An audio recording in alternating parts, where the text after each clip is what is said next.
Assalamu alaikum warahmatullahi wabarakatuh. Eri baganda bafemwe n'abasiramu nabo abagala obusiramu njagala okutwala omukisa guno mwenna abali mu Uganda n'abali ebweru wa Uganda okubagaliza omwezi guno mutukuvu ogwa Ramadan omulungi ogujjudde ebyengera. Tuyigirizibwa nti mu guno omwezi esaala zaffe ziwulirizibwa era ziddibwamu. Nsaba Allah akkirize okuyayana kwammwe, okwegayirira kwammwe, okwewaayo kwammwe n'okusiba kwammwe kwonna abamwemwezi empeera emitima gyammwe gyesinga okuyayanira. Omwezi guno bingi nnyo ebitusomooza, bingi nnyo ebicyankalanya ng'eggwanga, naye akwate ku mitima gyaffe n'egy'abo bannaffe be tuwangala nabo. Buli omu asobole okuyisa munne mu ngeri eyo yennyini gy'ayagala okuyisibwa. Olunaku lwa leero lwennyini nange kennyini ngenda kwogerako nammwe n'eri ensi yonna ku mukolo gwa Human Rights Summit e Geneva nga nsinzira wano wennyini wendi era nja kutuusaayo ensonga zaffe. Naye mbaagaliza omwezi ogwa Ramadani omutukuvu omulungi ogujjude ebyengera, Mukama abawe ekyo eminyoyo gyammwe ekisinga okwagala. Assalamu alaikum warahmatullahi wabarakatuh. Wa alaikum salam warahmatullahi wabarakatuh. Kakati no teri kulanga kulala mpuliriza. Lunaku lwa leero ku ssaawa zigenda kwera 11, uliriza nnyo wano, ku ssaawa zigenda kwera 11 n'eddakiika 40 ez'ekawungeezi ez'eggwanga erya Uganda, President Kyagulanyi Ssentamu Mitembo agenda kweranga ayogera. Omukolo gwatandise dda kubanga gwadde gwa kutandika ku ssaawa 6 mukwano gwange eza amakya ag'olunaku olwaleero. Naye nga President Kyagulanyi Ssentamu Mitembo engeri gyali omugenyi omukulu yagenda okweranga aggalawo kakati no okwogera kw'abanene, okw'ababede, okw'abakakensa wali mu Geneva Summit olunaku olwaleero mu kibuga Switzerland. Yamaze dda okweranga ate mukwano gwange ateekateeka butya bwagenda okweranga ayogerako eri ensi. Nakugambye nti teweewuunya nga internet etaataaganyeemu kubanga abasajja balowooza ku ky'okubeera ate internet bagikwatamu okwagala okulemesa ebigambo bya President okweranga ensi ebifuna butereevu. Ampuliriza nzikiza mu butongole nkulamuseeko na gy'osinzidde mu bitundu by'ensi okweranga osaze okutambula naffe mukutu gwa nkyukakyuka gulwanira ddembe lya Munnayuganda, abayisiraamu mwenna okwetolola ensi. Kakati no ekisibo kyatandise, tulina okweranga ate twongera okusabira ensi yaffe. Amawulire agakagwa mu butongole akasatiro keeyongedde munda mu bitongole ebya gavumenti ya NRM saako ne General Museveni kennyini ng'omuntu obunkenke ono buli lukya bumweyongera. President Kyagulanyi Ssentamu Mitembo akyagenda maaso n'okweranga awenjezebwa.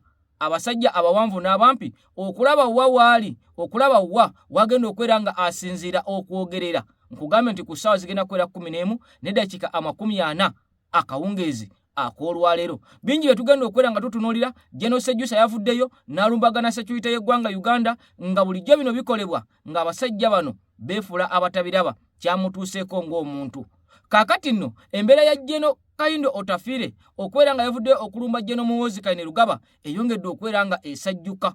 Kati bino byonna nga bigenda mu maaso, bajjenero abazze nga bafa, wuliriza, waliwo obutwa obuzuuliddwa obukambwe ddala obwamaze dda okweranga bukolebwa. Obutwa buno bwa kika kya DNA mukwano gwange bwamaze dda okweranga ate mu nsi bulabikibwako era nga bangi ku bannabyabufuzi abafudde obutwa buno. Kakati bajenerali nga munda mu ggwanga Uganda batondoka nga bafa baggwawo nga n'enfa zaabwe zitankanibwa, ogenda kuwulira ekika ky'obutwa buno nabukolebwa mu nsi ki na baani abalabibwako nga beekulubeeseza kubakola obutwa buno. Mukwano gwange General Museveni okuvaayo n'akuza olunaku olwajjanani lumu ng'omusajja munnaddiini eyatirimbula mbu ku mulembe gwa Idi Amin nga ye bwagamba waliwo ebizuuse byogenda okubeera ng'owulira otye. General Museveni abakukuta okuteesa naye waliwo bwino omukambwe amaze okweranga afuluma ono okubira ddala mu myaka egy'olukumi-19 endagaano zonna zazze ng'akola n'abantu bateeseza nabo. Kakati omusajja ono tazituukirizza. Kati gwateesa naye ku ssaawa zino ng'omwesize olina kusooka kweranga owulira bino n'obitegeera n'obimanya bulungi n'olyoka oteesa n'omusajja ng'oteesa n'omuntu gw'omanyi. Nkugambye nti okuva mu 8 endagaano zonna zazze ng'akola n'abantu ab'enjawulo n'okutuuka mu buyinza bwalimu olunaku olwaleero zonna ezisinga obungi omusajja tazituukirizza. Wabula nga sinakweranga ngenda wala njagala nsooke nkolemu bwe nti katono nnyo ng'otaddeko ekigala akatambi kano katambule President olunaku lwaleero lwayogerako eri ensi yonna. Wulira ebigambo bino ate nkomu butongole tusumule lugome. Teri maanyi ga mundu gye gaali gasinze maanyi g'abantu. Emundu erina weetuuka n'ekoma. Boddayo ku mirembe gy'abakingisiza. Jangu weetoole paka mu mwaka gwa 1800 paka mu kyasa kino kye tulimu ekyolwaleero.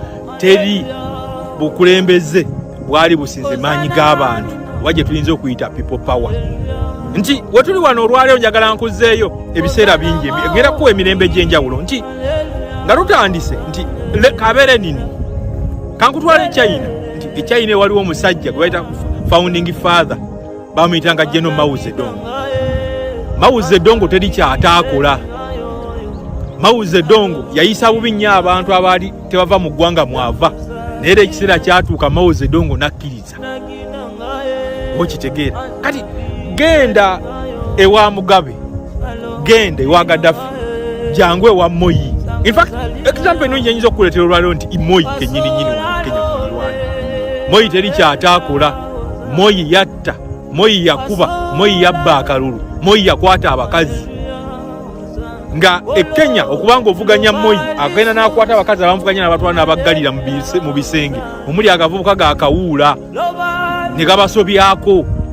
Naye Moi tugenda mu kalulu ka 92 ng'avuganya Kenneth Matiba. Moi yatuuka nakkiza n'agaye ekyamaziba tebanjagala. Kati n'olwaleero bwe kiri nti obukulembeze busobola okubaawo ne boolesa amaanyi mangi. Era naddala kubona abasajja baba babulya mu ngalo abakyala bakimpadde baba bafuna mu gavumenti eyo ebeeriko batuuka n'okulowooza nti obukulembeze tebuligenda. Naye amaanyi g'abantu bajja oyinza okuyita people power geeyoleka lwatu tegasinga amaanyi g'emuntu tegagasinga. Njagala nkuwa ekyokulabirako nti mu 1985 mu Philippines walingayo omusajja bamuyitanga nakyemala bamuyitanga Ferdinand Marcos. In fact eyo abasinga bagiyita people power revolution nti Ferdinand Marcos yafuga abantu n'abakooza akajiri nga mu Manila toyinza kuyitamu nga tuwagira Ferdinand Marcos. Yalinanga akabinja nga kakubira ddala abantu. Oba okitegeera bino ebyawano mu Uganda biwero. In fact kyova nagwe nali nkigamba wiiki ewedde nti teri kikolebwa mu Uganda kitakolebwa nko mu nsi ndala. Byonna bizze bikolebwa era byo byennyini ne badde bikolebwa abakulembeze nga bamusibira mu bbwa. Walabye ekiri e Nepal nga abannamagye emmundu bazisuulawo ne badduka bajjamu ebyambalo ne bambala engoye za bulijjo. Kati ekyo munnansi alina okubeera ng'akirina mu bwongo. Naye ekyo wano mu Uganda olusaawa yonna kisobola okubaawo nti abantu bagguse nnyo, abantu bategeera obuvunaanyizibwa bwabwe, abantu bategeera okunyigizibwa okuli mu ggwanga olw'embeera eno eriwo olwaleero. Yes, olutuukidde olunaku olwaleero ensonga lwaki nkwadde akatambi ako otegere nti amaanyi g'abantu gasigala nga gakulaga nti ge gafuga emmundu. Kakati no General Museveni wadde ng'alina ebyokulwanyisa byonna olutuukidde olunaku olwaleero ng'omusajja ayongedde okubeera nga asattira, omusajja ng'ayongedde okubeera ng'ate embeera ey'obunkenke emwoleka era eyolekera gavumenti ye n'abakungu bonna abamulya mu ngalo. Kakati nno nga Kyagulanyi Ssentamu Tembo ayolekedde okubeera nga agenda kwogerako eri ensi kugambe nti wetukoledde akatambi kano ng'olukuŋŋaana nga boolaba lwatandise dda era ng'aboogezi abasookawo batandise dda okubeera nga boogera omu ku omu. Kati no pulezidenti yagenda okubeera nga aggalawo okwogerako olunaku olwaleero ku ssaawa zigenda kubeera 11 n'eddakiika 40 ez'eggwanga erya Uganda. Era ku mukutu gwaffe guno n'emikutu gyonna egy'enkyukakyuka amawulire ogenda kubeera nga ogafuna. Ampuliriza nkusaba katambi kano kantereka ekigalo gatambule nnyo. Ng'obunkenke bweyongera mu bakulu mu ggwanga Uganda nga Robert Kyagulanyi Ssentamu Tembo ayolekedde okubeera nga ayogerako eri ensi. Mukwano gwange byonna ogenda kubeera nga obiwulira. Wabula waliwo amawulire genjagala osooka obeere ng'otegeera agali munda mu ggwanga Uganda be tunaba kubeera nga twolekera ate ku boogezi abamu abamaze okubeera nga boogera okuva mu ggwanga erya Venezuela, okuva mu ggwanga erya Hong Kong. Njagala nsooke mmala okubeera nga nkuwa ebigambo bino obitegeere. Jjukira nti nannyini mufu kaakati nno tulina kubeera nga tukwatawo ewawunya naddala ku ggwanga eryaffe erya Uganda. Nga General Museveni entakera azze ng'alumiriza Pulezidenti Kyagulanyi Ssentamu Tembo okubeera foreign agent, nti era musajja akolera abazungu, nti era musajja atayagala kubeera ng'aweereza ggwanga lye wabula okwenoonyeza ebibye nga omuntu. Kakati nno bwino ayongedde okubeera ng'afuluma ng'alaga General Museveni butya enkolagana ye n'abazungu bwebaddewo ebbanga eddene era ng'ono mwawulidde nti yakutte obuwumbi n'obuwumbi bw'ensimbi n'asasula omusajja okubeera ng'ate enkolagana ye n'abasajja abazungu ono mbuteggwawo. Okusinziira ku bigenda mu maaso, njagala nsooke mmala okubeera nga nkuwa ebigambo bino owulirize General Museveni butya bw'ali mu kukukuta, butya bw'ali mu kwonoona ensimbi y'omuwoomusolo ng'ate agisasula abasajja okusasulira enkolagana ye n'abazungu. Jjukira nkugambye nti ono azze ng'alumiriza pulezidenti waffe okubeera nga yakolera abazungu era ng'abazungu nti be baamutuma okujja mbu okutabangula eggwanga Uganda, ng'ayogera ku ebyo ebinyigiriza bannayuganda, ng'ayogera ku ebyo ebigenda mu maaso mu nsi yaffe, ng'ayogera ku ebyo ekyamazima ebisaanye okubeera ng'ate bikyuka mu ggwanga Uganda munda. General Museveni ng'agamba nti ono akolera abazungu era ye tali ku bya bannayuganda nakubeera nga abaweereza, nga ne gy'ovuddeko yavayo n'ategeeza nti aba NUP mbu baamulya byengedde. Kati njagala owulirize General Museveni enkola ze, ate ye bw'akolamu emirimu oyongere okubeera ng'otya nti ono yasinga okubeera ng'ayagala enkolagana ye n'abazungu ebeerewo, era ye musajja asasulira n'okusasulira nga bwe mwawulidde omusimbi omuyitirivu enkolagana ye n'abazungu ereme kubeera ng'eggwawo. Kitongole ki kye yasasudde omusajja ono ddala ebyongedde okubeera nga bimuzuulibwako? Njagala obiwulire bwe tubivaamu kugambye nti waliwo obutwa obw'ekika eky'omutawaana, obutwa obulongooseemu obumaze okubeera nga buzuulibwa wakati nga bajjenerali mu ggwanga Uganda munda bafa entakera, ate mu nfa ezitiisa, mu nfa ezakibwatukira. Ogenda kuwulira otye baani abeekulubeesa n'abakola obutwa, baani abakolagana n'abakola obutwa buno, era baani abakola obutwa buno, era obutwa buno busibuka mu nsi ki okwetooloola ensi yonna n'okutalaga amawanga naddala aga Afirika, ng'abakulembeze abaagala okweremeza mu buyinza mbu buno babukozesa okunyiga abo ababavuganya n'abo abasuubirwa okubeera nga babavuganya okubajja mu ntebe. Njagala obiwulire bwe tubivaamu nkugambye nti samiti eyongedde okuteekawo obunkenke ku ggwanga Uganda, nga n'ab'akakiiko ak'ebyempuliziganya balowoozebwa okubeera mbu nga mu ssaawa ntono okuva kati intaneti bandigikwatamu. Wulira ate nkomewo twolekere. Mu America bw'obeera representinga foreign interests, bw'oba okolera bagwira, sente zonna abagwira ze bakusasula olina ozidikira ngero ozisasulira omusolo. Tosobola ku representinga mugwira nga toli muwandiise. Kaakati eri abasajja nga bo omulimo gwabwe babulooka ku representinga kye bayita foreign interests. Era bassebo ne bannyabo mu America mulimu etteeka lyakolebwa 1938 nga liyitibwa Foreign Agents Registration Act 1938 as amended. Nkugambye Museveni atera okulumiriza Kyagulanyi embwize foreign agent. Omusajja gwe yapangisizza akolera wansi w'etteeka lya America eriyitibwa Foreign Agents Registration Act of 1938 liba summarizing as FARA, F-A-R-A. Era bw'ogenda ku mukutu oguyitibwa United States Department of Justice, ennaku z'omwezi nga 26 January, omusajja ono yasaabumiitinga y'ekiwandiiko kye kino ng'alaga nti kaakati akolera ba foreign agent. Era baani baakolera? Akolera Museveni. Ani yamutwalayo? Ani yasayininga? Bye bino bye mbaleetedde. Nga situnnatuukayo kansooke mbabuulire. Museveni bw'amala okutta abantu mu ggwanga Uganda ne gavumenti ye ne bamala okwonoona ekifaananyi kyabwe, yafiirwa n'okusinga bannayuganda bwe mufiirwa.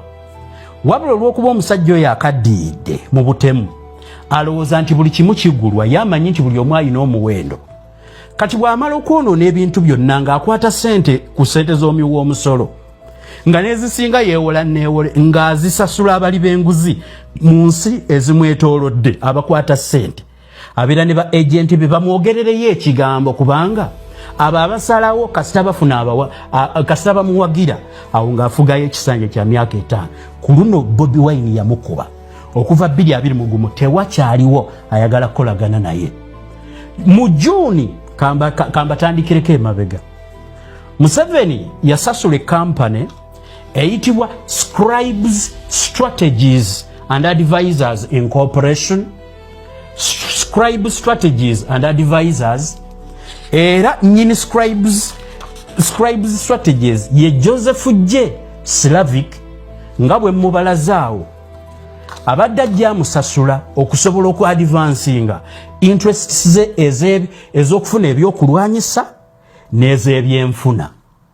Emabega zaamusasula kubanga advancing ebyenfuna America emukkirize yeggwanga alitunda eyo bibadde byanfuna n'okusingira ddala security kugula mundu na byanfuna. Basebo ne banyabo mbabuulira ki ensonga endeesezza endagaano eno ku luno yasasudde agent we mu America kulwana nsonga za byabufuzi era mu bye yataddeko ekigambo this time to advance Museveni's political interests. Political. Eno endagaano yagikoze era n'asasula emitwalo gya 3 akawumbi ka Uganda kusobola kulwana Kyagulanyi mu America. Tuzze tubakolera program mwena mukimanyi baseneta baavaayo ne bagamba nti oyo tebamulonze byakola bya kisiru era gavumenti ye tewabaddewo kalulu. It was a military operation. America bwe yayogera, Europe eyogedde, abasinga bonna gyabadde ajjukira akatale ka Europe ne America. Aka Europe kakwata kyakubiri mu gyasinga okutunda ebintu by'obugagga kubanga European Union ensi zonna ezirimu bw'oba olina nazo endagaano okkirizibwa okutunda ebintu obwereere abakoobe abaana be bizinesi zonna zibadde bakola ab'ekika kye bonna be babadde bataapinga mu katale akeeri gwenga omunaku tewali akulwanirira. Kaakati nno ekyewuunyisa ate nga kituufu ng'oggyeko interests ezo ku luno yagenza okulaba nga kigaanye. Katutandike endagaano.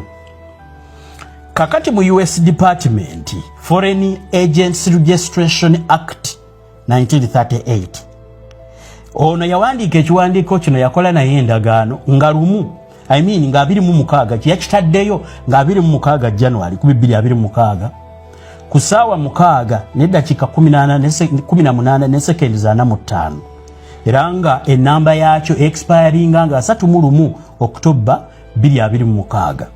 Basebo ne banyabo emyezi gye bamupangisiza gye yasasudde emitwalo 2 n'ekitundu buli mwezi. Kaakati yagisasuddaani. Registration yenna y'ekiwandiiko kino bw'ogenda ku US Department of Justice registration number 36305 ye ya Scribes Strategies and Advisors. Bano mbu bakola PR bawuliriza omuntu nga bwe bawaayiriza abalala ye bwe bajjako eri buli kye boogerako tuwatta abantu nedda Museveni tasobola kutta abantu oyo Kyagulanyi ye yabatta n'ebisigadde. Wulira name of the foreign principal ani gwe tuwolereza ani gwe tukiikiridde ffe tuli babbulooka baani Government of the Republic of Uganda. Ekiwandiiko kino basebo ne bannyabo naawe wennyini kankibalage. Address of the foreign principal 5911 16th Street Northwest Washington DC 211. Country or region represented Uganda. Kakati katugende ku particulars bateesezza kuki. Indicate whether foreign principal is one of the following. Nkugambye America ekubuuza laga obanga gwokiikirira bye bino wammanga. Is it a government of a foreign country? Is it a foreign political party? Is it a foreign or domestic organization? If either, check one of the following. Kali wake bashekinga tunula ku screen yange mbibalaga. Nkugambye bachekinga government of a foreign country. Wulira alumiriza Kyagulanyi mbwa akolera bazungu. Yatikinga ki awensazizza government of a foreign country. Ewokubiri muwulire. If the foreign principal is a foreign government state,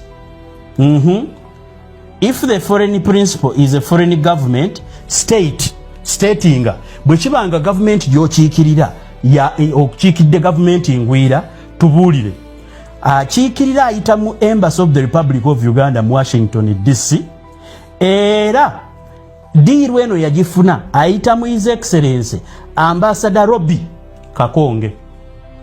Kakonge gwe bayitamu. Okay, kakati mukwano gwange ebigambo bya General Museveni okubeera nga ajjanga alumiriza President Kyagulanyi Ssentamu Tembo okubeera nga yakolera abazungu era okubeera nga ye foreign agent, otegedde bulungi nti omusajja ono yasinga okubeera nga ayagala okubeera foreign agent w'abasajja bano, kubanga abasajja bano bw'obanga tobalina nga si bakyaliibo nga bakusuddewo ekyamazima toyinza kubeera nga ate ensi ogibeeramu n'ogitebenkera mirembe mu bukulembeze bwayo. Kakati nno kyoba olabanga Robert Kyagulanyi Ssentamu Tembo azze entakera nga tafaayo yadde nga General Museveni abadde ayogera ebigambo nga bino, kubanga naye akimanyi bulungi nti abasajja bano era bw'obanga oyagala obuyinza oba olina okubeera nga obeekwatako, kubanga ekisooka Uganda kolone y'abasajja Abangereza, ate abasajja abamu ku abo abalina ensi ennene ey'amaanyi esalawo mu bukulembeze okwetoolola ensi yonna.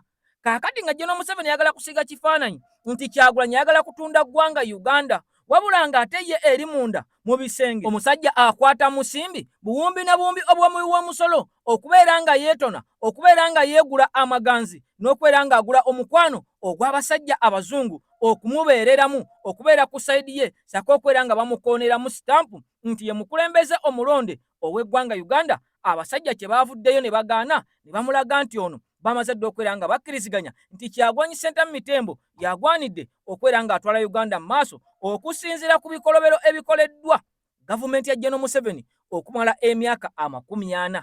Kakati no jjukira nti General Museveni nakugamba bw'olaba ng'avaayo n'asiba ekintu ku muntu bwe kimanye bumanya nti ono yali emabega waakyo. Bwe yavaayo n'asiba ebisiyaga ku President Kyagulanyi Ssentamu Tembo era n'ayogera nnyo olw'ebisiyaga, n'aleeta n'etteeka ery'ebisiyaga mu paalamenti eritakola, ate gye byakomekerera ng'omusajja Trump avuddeyo ng'amuswazizza ng'amugambye nti ono y'omu ku abo abamaze emyaka egisaba 20 nga bafuna ensimbi ez'omukwano ogw'ebikukujju nga zigenda mu gavumenti yaabwe.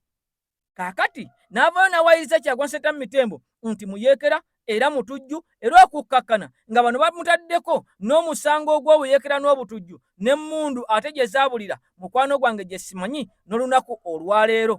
Kati General Museveni jjukira nti Kayindo Tafire yavaayo n'atugamba nti bano mu nsiko nga bali eyo baakwatanga amagye aga UPDF ebiseera ebyo oba amagye agaaliwo ag'eggwanga Uganda ge twandiyise UPDF y'ebiseera ebyo ku mulembe gw'Obote, ne bambala ebyambalo byago ne bajja ne batta abantu, ate ne bamala ne bajja ne bambala ebyambalo by'abayeekera ne basaasira abo be basse. Kaakati nga babalaga nti gavumenti ye bakozeeko ebikolobero. Kati n'okutuusa olunaku olwaleero General Museveni yeerimbika mu kifaananyi ekyo eky'okubeera omulungi ng'ate musajja wattu yakuweesa ddyo n'akuggisaako kkono. Kakati bino byonna Kyagulanyi Ssentamu Tembo ng'amaze okubivuunuka, omusajja ayolekedde akaseera akazibu ddala.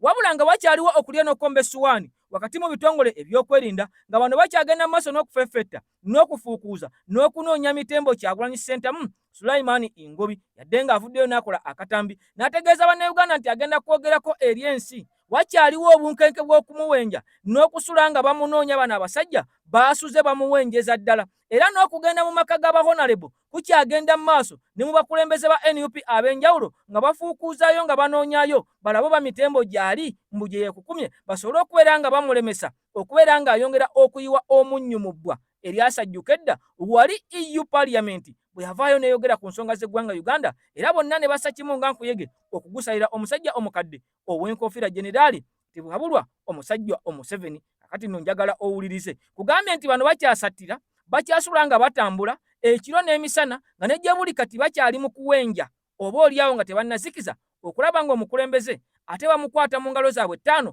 basobole okubeera nga bamulemesa okwogerako eri ensi oba oliawo n'okumugulako emisango 6 gye navaayo ne nkutegeeza. Njagala obiwulire bwe tubivaamu. Jeno Kayindo Tafire ayongedde okubeera nga aluma ejjiiko mu lutalo lw'okulemesa Jeno Muhoozi okweteekawo ng'omwana wa Jeno Museveni mbw ate atwale obukulembeze nga yeerimbise mu kiti nti ye Jeno Museveni yamuzaala.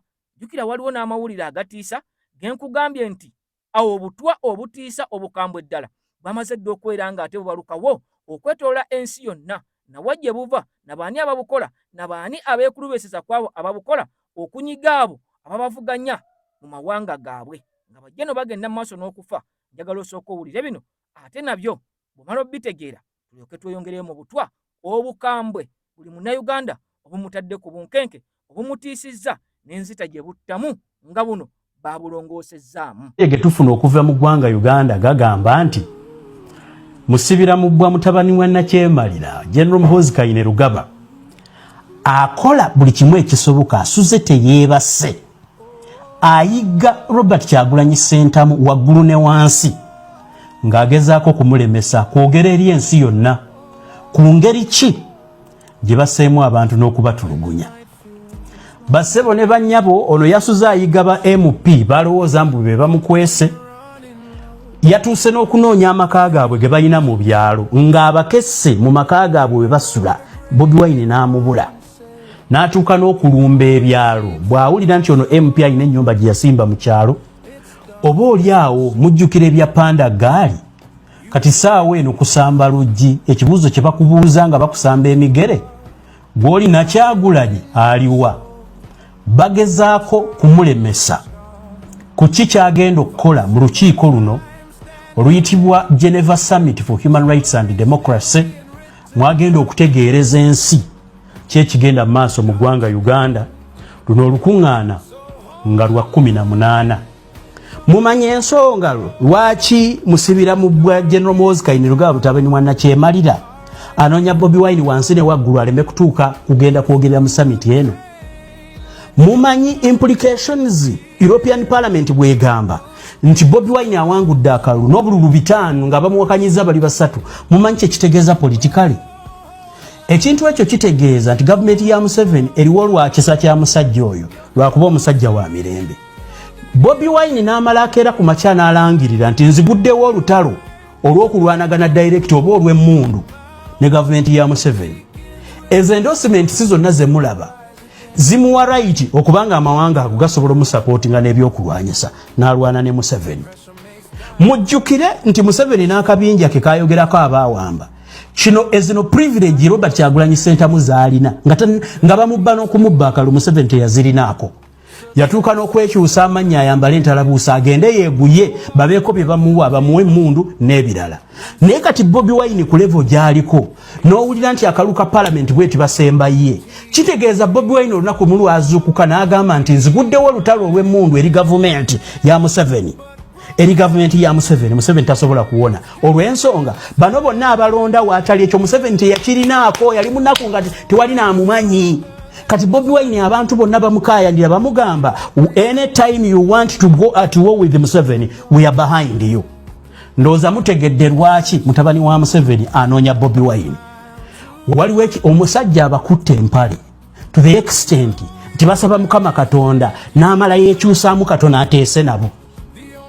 Ate ulira Bobi Wine si Bobi Wine. Bobi Wine is our generation idea. Idea yo nti Bobi Wine bwakeera ku makya n'alabika ewa Museveni kiyinza okuzimuzibwalira okunnyonnyola abantu abatulugunyiziddwa Museveni kye yabadde akolayo. Somewhere somehow ne revolution esobola omudropinga nekwatamu omuntu because Bobi Wine is the idea, it's not the person in Kyagulanyi himself. Akaseera kati katuuse Bobi Wine oyo government ya Museveni gye mulaba efugira ate the masse lwakisa kya musajja oyo ayambala sapule. Era oyo mutabani wa Museveni musibira mu bbwa singa yali amanyi yalikeddenga ku Twitter ye n'amwebaza kubanga oyo Kyagulanyi n'akeera ku makya n'agamba nti tulumbe. Mujjukire bwe muba baakulumba temusobola kutwala mpale zammwe na nkumbi Museveni wa mmundu bw'obona ayingira olutalo luno olutalo terulwanibwa na bigambo.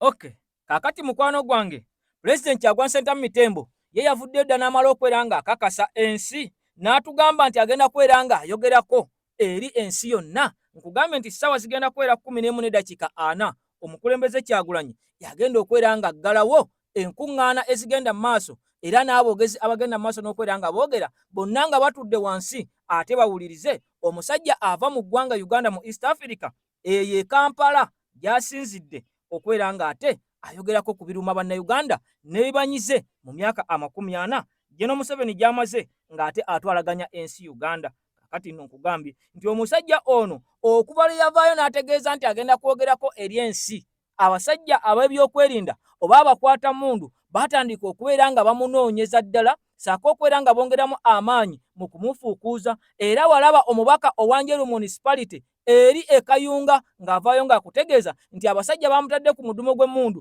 ne bamubuuza Kyagulanyi waali. Kakati nkugambye nti n'ekiro kyonna abasajja baasuze banoonya nga bawenjanga nsenene okulaba ng'omukulembeze bamukwata basobole okubeera nga bamulemesa okwogerako eri ensi. Jjukira nti ekya intaneti yo ne bagijjako mu ggwanga Uganda tusobola okubeera nga tetuliiko era nga tetulaba bigenda mu maaso, naye ensi yonna Kyagulanyi yasigala alabibwa. Era ne bajjako intaneti mu kulonda nakugamba nti omusajja ono yasigalako ng'aliisa buti kakati ng'agenda mu maaso n'okubeera ng'asekerera gavumenti ya Mwami Museveni eyajjako intaneti n'abagamba nze temunsobola era guno omulembe kakati nno temuyinza kubeera nga mugusobola. Software gwakozesa ab'ebyokwerinda nakugamba bagezaako okubeera nga bamunoonyereza omusajja n'abalemerera nga nejje buli kati ne bojjako intaneti asigala ng'akyaliko okujjako ng'omuggyeko simu oba ng'omuggyeko laputopu awo oba ogenda kubeera ng'omugja ku mutimbagano. Kyova olaba nga anoonyezebwa okubeera nga abasajja bano bamukwata bamulemese okubeera nga ate astreaminga. Jjukira nakugambye era nakulaze nti yamaze dde okubeera nga awayalinga buli kimu era nga mweteefuteefu okubeera ng'ayogerako eri ensi. N'atugamba ono wennyini wendi munda mu ggwanga Uganda wennamusiriza ku basiraamu ne mbagaliza ekisibo ekitukuvu bwe ngenda okubeera nga nsinzirira ate okwogerako eri ensi. Kati byebyo ebiriwo ng'omusajja anoonyezebwa twongere okubeera nga tumusabira abasajja baleme kubeera nga ate bamutuukako nga tannaba kubeera ng'ayogerako eri ensi wadde ng'amaze n'okwogera omusajja asobole okubeera nga ate asigala ng'abasajja bano tebannamuteeka mu njala zaabwe kubanga bamwagalako kopi era bamwetaaga nnyo okulaba ng'ono ateekawo legitimase eri gavumenti ya Mwami Museveni. Ensi yonna gye yeesambajja ne bagamba okusinziira ku kalulu nga bwe kabadde ekyamazima mwana mulenzi omuto myaka 44 yakuba akalulu ke kaseera obeere nga owanika. Wabula bino bonna nga biri bwe biti nakugambye nti waliwo obutwa obwazuuliddwa obugenda mu maaso n'okubeera nga butadde ensi ku bunkenke. Wabula obutwa buno ate nga tulaba ababukola mikwano nnyo egy'omusajja ali mu ntebe entebe era ababukola obutwa buno basajja banywanyi b'oyo mutabani w'omusajja ali entebe mu ntebe. Kati nga bajenerali bagenda mu maaso n'okubeera nga bafa mu ggwanga Uganda ekibwatukira omu ku omu nga tebaddiriza ng'ekibatta ffenna tetuvaayo kubeera nga tukitegeera mu lwatu nga bafa kibwatukira nga bwe nkugambye. Waliwo obwino gwe njagala osooka owulire obutwa buno nga ne bwe mulya ku mmere abantu 100 nga baabutegekera muntu omu obanze kakati mukwano gwange nze nfa olwo ne kijjawo ekibuuzo oba ne kijjawo okwebuuza mu bantu nti ono yalidde butwa. Jjukira nti obutwa obubaddewo emabega nga bwe bateeka obutwa mu mmere abagiriddeko mwenna mukwano gwange mugenda maaso n'okubeera nga mufa oba oli awo n'okusimattukira mu ddwaliro nga kyanguyira mangu omuntu okutegeera nti mwafudde butwa oba mwalidde butwa. Kati akatwa akaliwo ke nkugamba ke katwa aka DNA nga bakufunako DNA ne bakutega akatwa nga ne bwe mulya mu famire mwenna. Kakati akatwa kano kattamu oyo yekka bwe kagendereddwamu okubeera nga katta era gwe bakolako samples. Kati wano nga kijjawo okubuusabuusa n'ebibuuzo ebigenda mu bantu nti bwandiba obutwa era bw'ogamba nti butwa bwe yafudde bakubuuza abalala bonna nga tebaafudde. Kati njagala owulirize bwe tulaga eggwanga Uganda twesabire naye nga obutwa bw'omaze okubeera nga buzuulibwa nga buva mu ggwanga lya Russia.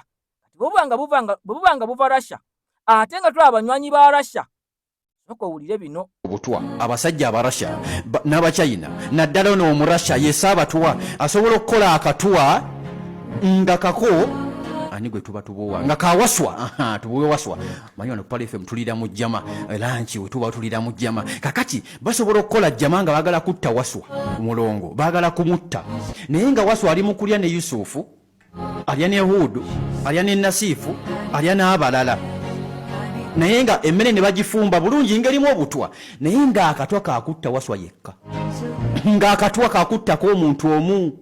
Naffe Bayusufu ne tulya tetufa butwa wabula baba bafunye DNA eyooyo gwe baagala okutta ne bakola akatwa nga ka DNA eyooyo.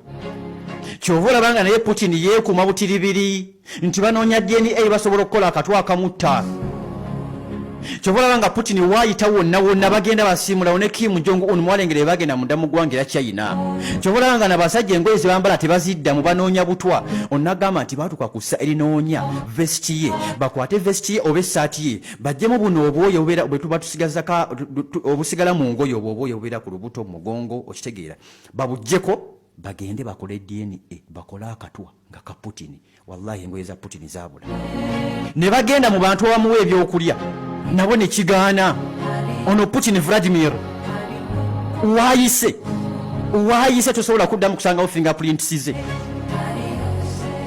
kati yesale tuliko hatta n'obukyafu bwe obukyafu bwa Putin Vladimir yagendako mu Saudi Arabia twalengera Putin nga avaamu agende yeetaawuluze agendeko mulongoko watuuka munda yali akafuluma bwati bodegaadi we naayingira toilet gyabaddemu yali agenze kukolaki kujjamu ajjemu bagenda nabyo mu Russia tabireka mu ggwanga lyonna mwagala kumukolaki ye Putin ye security osaaga tugende mu kakati mukwano gwange obutwa obw'ekika ekyo obuwulidde bulungi nnyo bwatandise dde okwera nga butalaaga okwetolola ensi yonna naye nga buva mu ggwanga lya Russia era mikwano gy'abasajja Abarussia bangi ku bo obutwa buno bandibanga babweyambisa okubeera nga ate bajjawo abo ababavuganya oba abo abagala okwera nga babajja mu buyinza gwani gw'omanyi nfanfe wa Russia kakati mukwano gwange ebigambo by'obutwa njagala tubikomye awo kubanga biwanvu ddala nga n'ekigenda mu maaso munda mu UPDF kitiisa kikanga ate nga bangi ne Jacob Olanya ono kigambibwa okusinziira ku bigambo bya kitaawe nti yafa butwa era omusajja ono yafa ayogedde nti baamuwa butwa oba bwamuwa butwa kika kino oba butwa kikaaki naye ng'ekikulu nti omusajja ono yalya butwa era n'afa ekyongera okulaga nti mu ggwanga Uganda okusinziira ku lipooti eyafuluma nti abantu bangi bongedde okwera nga bafa obutwa yali ntuufu ddala kati binongo maso okwera nga obitegeera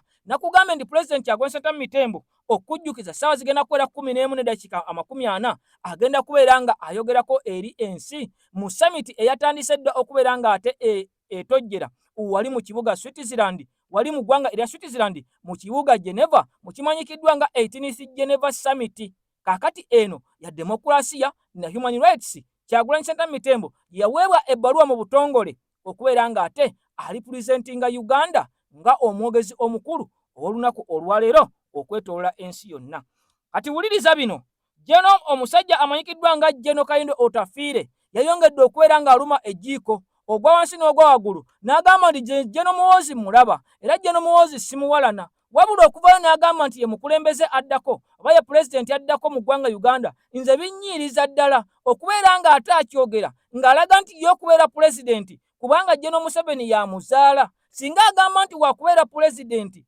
ng'agenda kuvaayo anoonya akalulu Abannayuganda bamulonde nze simuyinaako buzibu naye okubayo n'agamba nti nze nina okubeera pulezidenti olw'okuba ndi mutabani wa Jeno Museveni wano tetwalwanirira bwakabaka Jeno Otafiire ayongedde okubeera nga akalamuka ayongedde okubeera nga akambagga ayongedde okubeera nga omusajja akaawa mu mbeera ya Jeno Muhoozi okuvaayo n'agenda maaso n'okubeera nga ate yeewaana okubeera nga yagenda okusikira Jeno Museveni Jeno Otafiire jjukira yavaayo n'ategeeza nti abaana be tebalina kulowooza ku bifo byabaddemu kubanga si bya busika byabwe kati ne kulu n'agamba Jeno Muhoozi yandibadde avaayo n'ava mu UPDF n'agenda n'anoonya akalulu jjukira nti ono bwe yagezaako okuyingirako mu bantu ng'akoze ekibiina ekya PLU ekibiina ekyakazibwako erinnya erya Piraawo musajja wattu Bannayuganda baamulaga nti tebamwetaaga yadde okubeera nga bamusemberera kaakati ne bwe yali mu bitundu eby'e Masaka Bannayuganda abaweebwa emiceere bwe baamala okubeera nga bagirya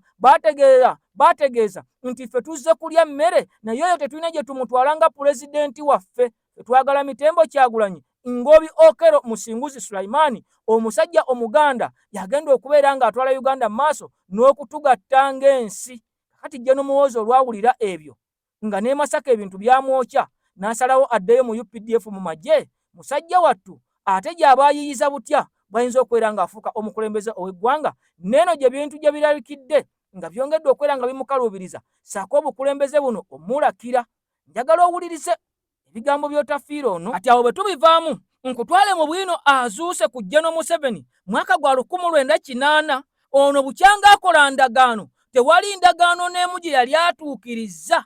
Kati aba opposition abamwegaseeko nga bagamba nti bagenze kuteeseza basibe, nga bagamba nti bagenze kuteesa omusajja ono aweyo obuyinza mu mirembe, bandifundikiranga mmawo, kubanga nkugambye nti waliwo n'endagaano ezaakolebwa wakati wa General Museveni ne Ssaabasajja Kabaka nga ne gye buli kati omusajja yazirinnyako. General Museveni n'abasajja nga bankwanga abalwana okujjako gavumenti y'Obote, bino byonna omusajja yabiyuzaayuza, ndowooza n'obupapula n'abugaaya, era ng'endagaano zino yagaana okubeera ng'azituukiriza. Wabula ng'ono ne b'otunu bennyini yabalyamuko ku lukwe. Abasajja ba Moses Ali ogenda kuwulira ebigambo otye ng'ovudde mu bukambavu obw'omusajja amanyikiddwa nga General Otafiire bwayongedde okubeera nga ate akabwanga omususa, n'avaayo n'addamu okubeera nga abogolera General Muhoozi n'amugamba kale bba lino eggwanga si lyammwe, temwalisuubula era eno ensi si kika kyammwe nti ogenda kubeera nga osikira nsikire. Ebigambo buli lukya byongera kubeera nga bisajjuka n'okulanda wakati wa General Muhoozi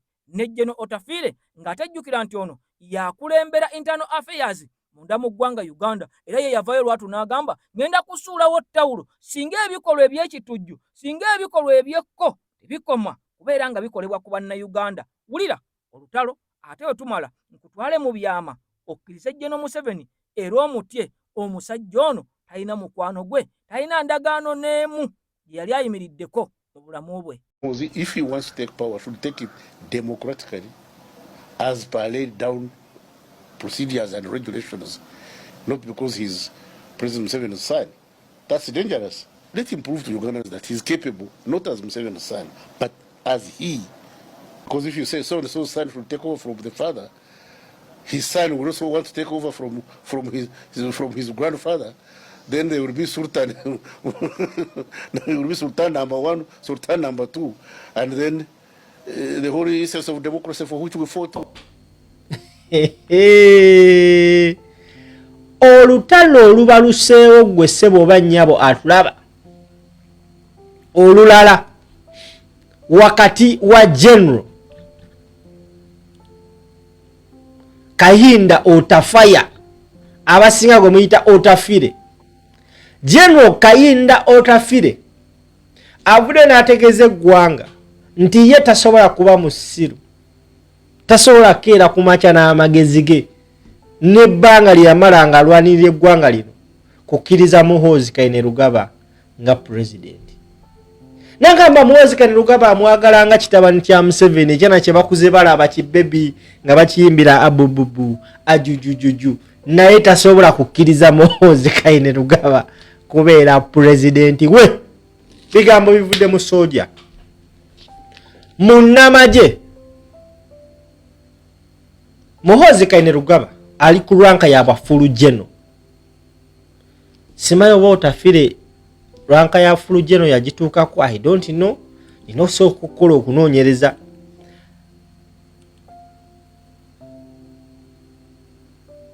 Kayinda Otafiire no tali tanaba kutuuka ku ranka ya General. Kayinda Otafiire ali ku ya Major General, ekitegeeza nti Muhoozi Kainerugaba mu bufunze mu bumpimpi amusinga ranka. Kati Kayinda Otafiire, who is right now the Minister of Internal Affairs, avudde n'agamba oyo Muhoozi tasobola kunfuga. Nze mulabanga kitabani kya Museveni. Na buli kati tulinda General, fulu General okuddamu Kayinda Otafiire. Fulu General tanaba kwogera kigambo kyonna kyonna. Naye General Kayinda Otafiire azenga ayogera ebigambo, azenga akuba ku mikutu gino ng'ategeeza eggwanga, ayogera ebigambo mutuufu byolabira ddala nga tugamba tetwandibisuubidde mu bantu wa NRM naye nga ye abyogera. Now avuddeyo n'ategeeza eggwanga clearly publicly ndi ye tasobola kukkiriza Muhoozi mufuga. Abantu bangi batuulayo bannamagye bangi avuddeyo ne bakola statement eyo naye nga bagikola ku Kyagulanyi bagamba tasobola kukkiriza Kyagulanyi kubafuga. Eya omu ku baasembayo okukola statement eyo bamuziise juzi waneeno Major General Sande Deus yagamba tasobola kukkiriza civilian president. Na buli kati kyemmanyi takyasobola kunyega kigambo n'ekimu. Kati bamusalirawo. Oyinza n'okusanga omusika gwe yalanga si gwe bataddeko, ab'ekika baatudde ne basalawo. Basazeewo essaawa ze bagenda omuziika, basazeewo sanduku gye bagenda omuziika yabadde takyasobola kwogera kigambo n'ekimu. Kati statement erabika ekyuse. Amaloboozi gavero ne gatugamba nti waliwo a big sector waba aliwo group ey'amaanyi mu baamagye abagamba nti tetusobola kukkiriza Muhoozi Kainerugaba kutufuga. Abamu nga basinzirira ku kigamba nti tosobola kera ku makya n'okwata omwana wo gwe tukuze tulaba gwe tuleze n'omuwa rank esengayo obunene mu magye. Magye g'eggwanga Uganda, the only serving general at the moment is Muhoozi Kainerugaba. Abasigadde ba major general, abasigadde ba lieutenant general. It is only one general, full general. Muhoozi Museveni Salim Saleh yawummula naye bamuwa ba general, is a retired army officer. Abasigadde bonna they made sure nti abantu bonna abayinza okubeeramu embeera baba retiringa. Now abantu bonna abalwana ne Museveni mu lutalo olwaleeta gavumenti ya NRM, abamu baali balowooza nti omu ku abo abaali mu lutalo yali ba president after Museveni, naye nga kirabika nti kiyinza obutasoboka. Abakulu bali mu kulubisa mutabani waabwe gwe baagala okufuula next president. Naye simanyi bannayuganda tunakikkiriza, simanyi. Now mbadde neefulukuta nengwa ku lisiti y'abasajja abalwanako ne Museveni, era nga abasajja abo mu butuufu kyemmanyi tebasobola keera ku makya ne bagamba no, oyo mwana tasobola kubeera president. Ngenze okulaba munaye nga ne mukulu Otafaya, Major General Kayindo Otafire yali omu ku abo. Eyo list gy'olabaawo, eyo list y'aba top ranking officers abalwana ne Museveni. Commander RO001 Commander in Chief Yoweri Kaguta Museveni. Then bakulaga wano abamu baafa, abalala we bali. Salim Saleh number 17. Freddy Rijema oyo yafa yali number 15. Eli Tumwine oyo yafa yali number 23. Paul Kagame yali intelligence officer. Ivan Koreta lieutenant general number 18. Tekos Kutesa number 26 oyo yafa. Freddy Mwesije number 31. David Sejusa number 33. Kahinda Otafire number 14. Jimo Muwezi number 34. Matayo Kyaligonza number 37. Oyo Major General. Jimo Muhoozi Major General. Kahinda Otafire Major General. David Sejusa full General. Njagala ulirize bulungi nnyo nno. Matayo Kyaligonza Major General number 37. Sam Magara number 23 Lieutenant Kano yafoyo. Ahmed Kashirinji number 4 Lieutenant Kano. Gertrude Njuba prominent female combatant. Joy Mirembe senior female commander. N'abalala bangi awo ensobodde okubanga nkufunirako. Now very many people think nti bano abantu abasinga ku bano kyandibadde kibabeerera kizibu okukera ku makya ne bakeera nga bagamba nti Commander in Chief ye Muhoozi Kainerugaba, omwana gwe baaleranga oluusi Museveni yali agenze out ne Maama Janet Kataha Museveni ne bagamba waayo Otafire tukumire ku kyana kyaffe nga tekinaba natandika kwogera. Kati Otafire agamba nze nkere ku makya ngono ye president wange, ekyana kye nalaba wano nga kyali kito kye nawanga sweet sisobola la abadan. Na buli kati tulinda okuwulira unofficial statement mu mukulu ngaddamu Otafire. Olutalo nno just lulabika lubulamu enkunto nnyo. Lubulamu enkunto nnyo. Era tubadde tusaba omuntu yenna gwe kikwatako atandika oduteekamu enku, because immediately civilian ani oyo minisita gwe baali basse juzi waneeno, minisita wa ICT lwe yavaayo n'ayogera ku Jeno Muhoozi Kainerugaba, within no minute baali bamukubye nga mutadde wali eri. Meja Jeno Kayindo Tafire yakoze statement yena aliwo atudde tetunnaba kuwuliriza kiva ku peji ya Jeno. Tunoonyeza peji ya Jeno Muhoozi Kainerugaba right now is trending on X. Naye gwe sebo banya batulaba tewali yadde n'ekigambo ekivaayo ekimu kubiraga nti Jeno alabika yafunyeemu embe. Abalungi abatuuliriza era abatulaba, olunaku olwaleero tuchaddeko ewa Sheikh Ashraf Dembe.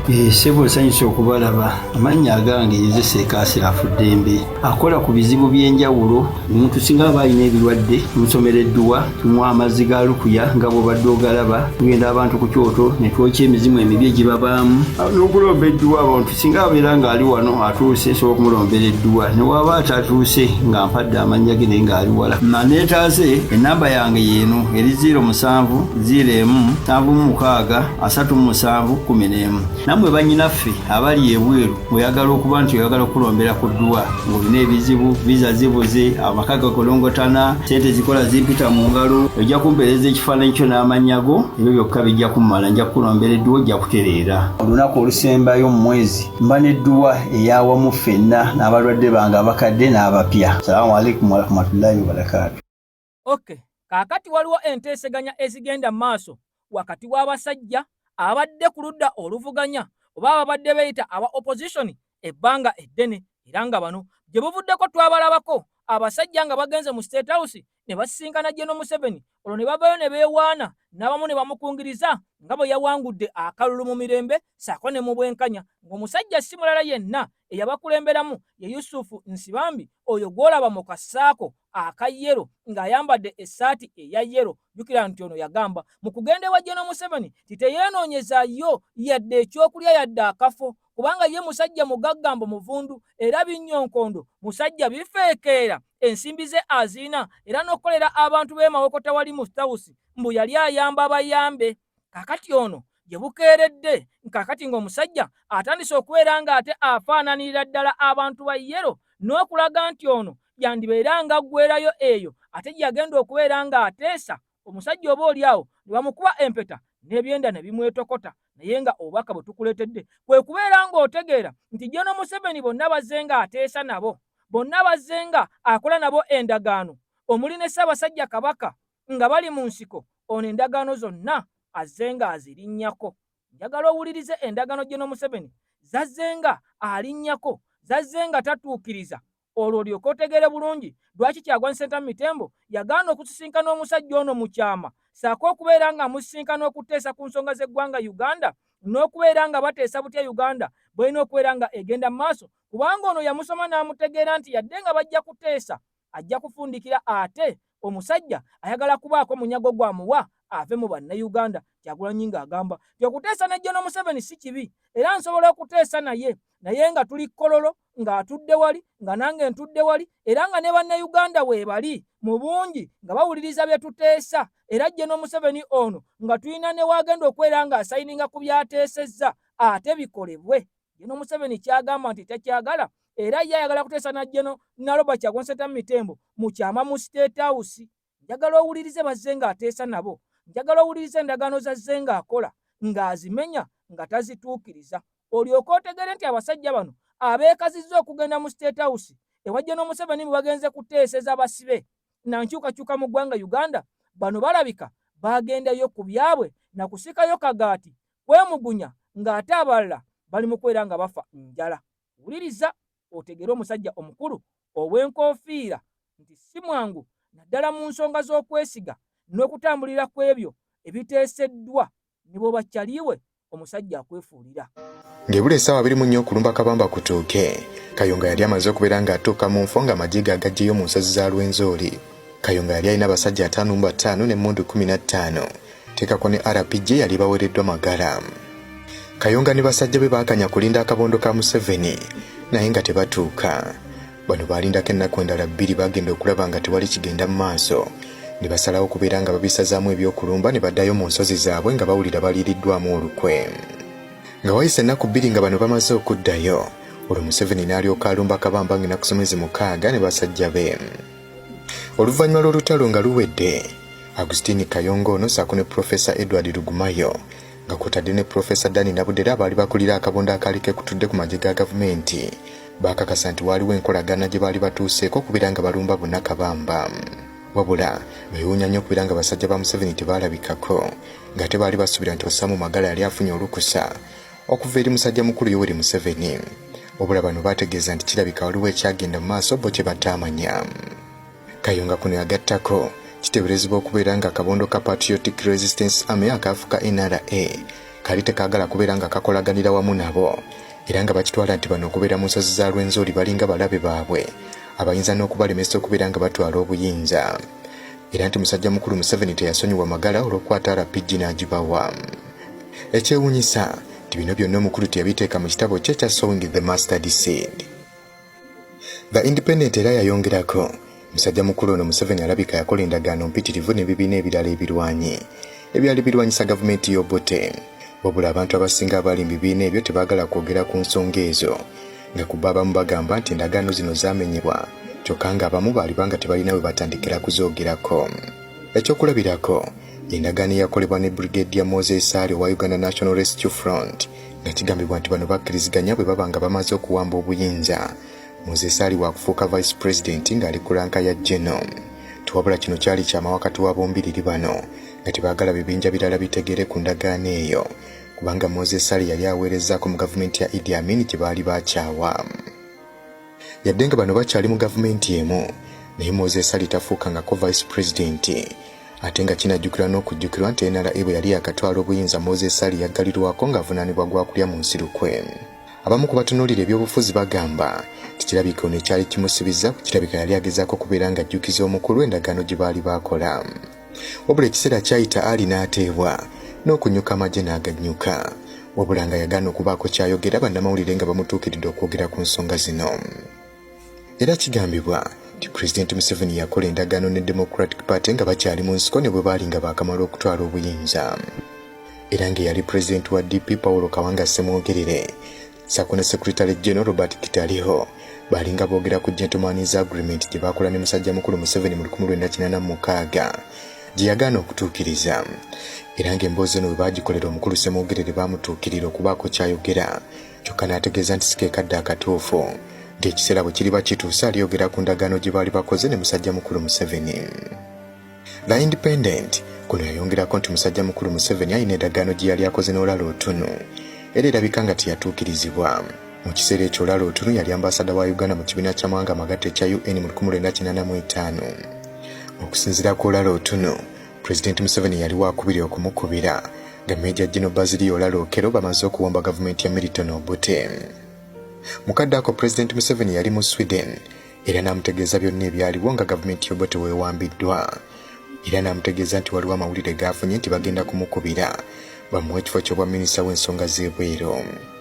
President Museveni yasaba otunu okubeera nga akkiriza omulimu ogwo singa gubeera gumuweereddwa ne battita Okello abaali bawambye tikubanga yali yeetaaga omuntu gw'ayinza okwesiga ku ludda lw'abo abaali bawambye gavumenti y'Obote wakati mu kwogerezeganya okubeera nga batereeza eggwanga. Otunu yakkiriza n'afuuka minisita w'ensonga z'ebweru era n'akulemberamu oludda lw'abattita Okello bwe baali mu kuteeseganya e Nairobi. Otunu ky'atamanya nti musajja mukulu Museveni yali tayagala kubeera nga batuula ku mmeeza kwogerezeganya wabula yali ayagala kugenda mu maaso ng'akyalwana era nga bye biseera bye bimu omulangira we yakyalirako mu bitundu bya Buganda ssaako ne mu bugwanjuba bw'eggwanga ebyali bimaze okubeera nga biwambibwa. Enteeseganya temwava kalungi era bw'atyo Museveni n'amamulako gavumenti y'Okello ng'enakusomeza 25 January 1986 weewaawo ng'okulangirira kwakolebwa nkera ng'enakusomeza 26 kubanga baali tebaagala kufaanaganya nnaku ze zimu ne Idi Amin ze yawambirako gavumenti y'Obote yasooka.